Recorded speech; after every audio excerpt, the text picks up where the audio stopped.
मैं प्रतिमा देवी YouTube channel पे आप सबका स्वागत करती हूँ। एक मैं कजरी गीत सुनाने जा रही हूँ। बहुत प्यारा गीत है। इस गीत को ध्यान से सुनिएगा। मैं सुनाने जा रही हूँ।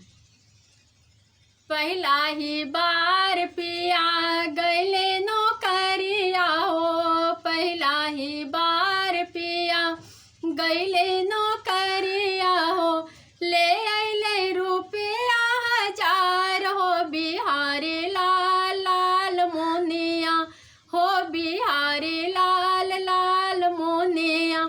दूसरा ही बार पिया गैले नौकरिया हो, दूसरा ही बार पिया गैले नौकरिया हो, ले अइले सवतिन हमार हो, बिहारी लाल लाल मोनिया हो, बिहारी लाल लाल मोनिया।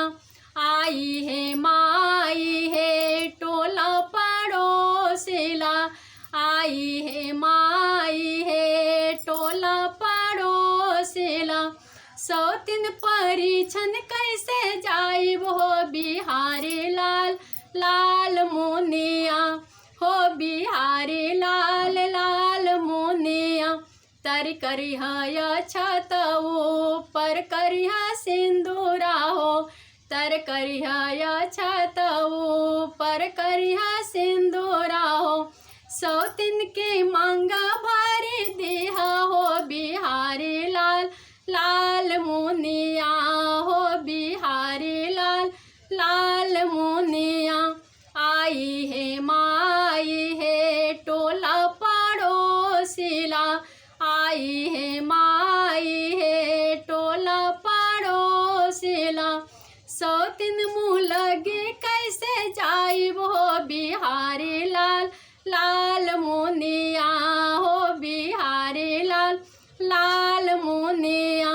तर करिह खीरिया ऊपर करिह पूड़िया हो, तर करिह खीरिया ऊपर करिह पूड़िया हो, सौतिन मुँह बीचे जहरिया धारी दिया हो, बिहारी लाल लाल मोनिया हो, बिहारी लाल लाल मोनिया।